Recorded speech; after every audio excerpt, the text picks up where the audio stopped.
Hi everyone. Good morning. So yeah, there is a bit of this widespread cliche that journalists work better under pressure. It is absolutely true, of course, because it could not have been better applied to me yesterday when I was still trying to make sense of the new of the lineup of the new European Commission that was just announced.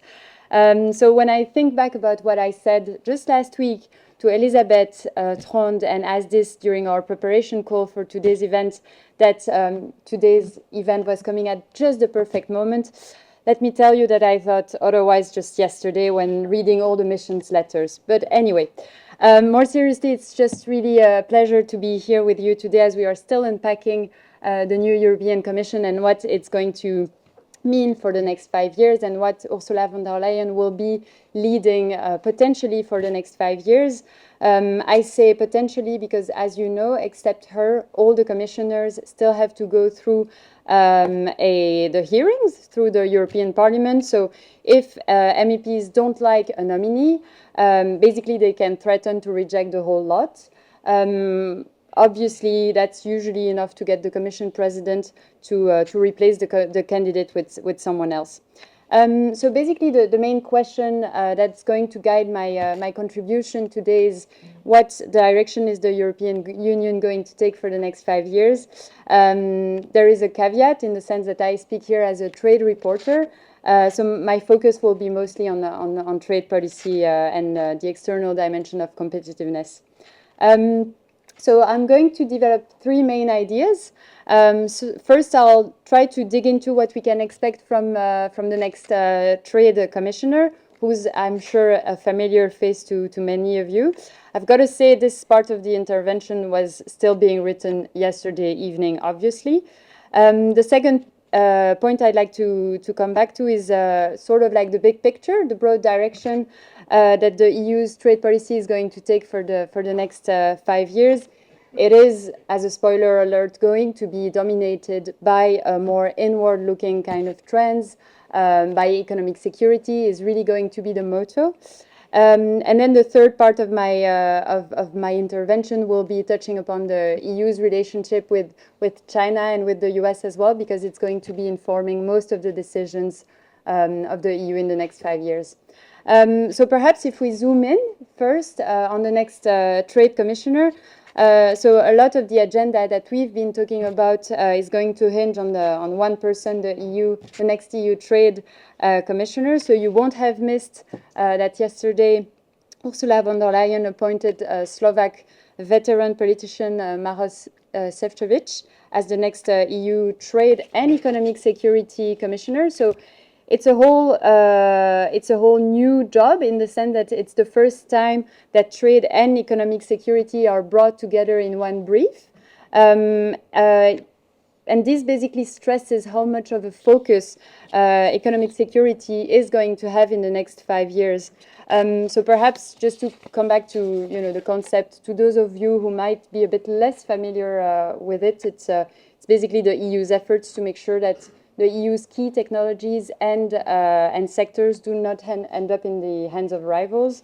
And to do so, it also rests on two other pillars of promoting the EU's crown jewels, the big industrial champions, as well as to partner with third countries.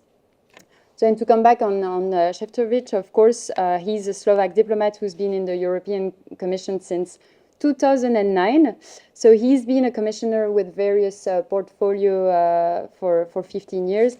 He's a bit, you can think of him, and I'm sure he's familiar to many of you, but he's a bit von der Leyen's man for the thorny situation. He's been called on to handle Brexit. More recently, he was put in charge of the European Green Deal as well. And obviously, he's been also managing the talks with Switzerland, and he's familiar with EFTA countries as well. So he's kind of this heavyweight. What is going to be interesting as well in the next few months is to see how he balances the relationship with his new boss, France's Stéphane Séjourné, who's the EVP, so the Executive Vice President, for Industrial Policy and Competitiveness, so which is basically going to be one of the EU's most important jobs. alongside Teresa Ribera from Spain. So Séjourné is a bit more of a commission rookie. He's been appointed by France on the 11th hour. So it's going to be interesting to see how Šefčovič, as a veteran, is going to balance the relationship with France, because he will have to handle a boss with quite strong opinions on his portfolio. So France is known to be leaning on the more protectionist side of EU countries, and giving Paris an influence over the EU's trade agenda is going to be something that we haven't seen in decades, and it's going to be a gamble for von der Leyen. I think it's also showing that the portfolio is not going to be about sealing trade deals one after the other. It's something from the past. The focus will really be on boosting the bloc's champions and pushing the economic security initiatives. So what we can see is that Šefčovič basically will need all the experience that he's packaged over the last 15 years in the Commission to navigate the challenges ahead. So as I just said, and this brings me to my second point, to sort of zoom out and come back to the direction of the EU's trade and economic direction for the next 5 years, it is going to be inherently a bit more inward-looking, in the sense that the new rules of the game have been laid out by the Commission President in her political guidelines mid-July. We are going to shift to her new economic foreign policy, which basically rests on three things.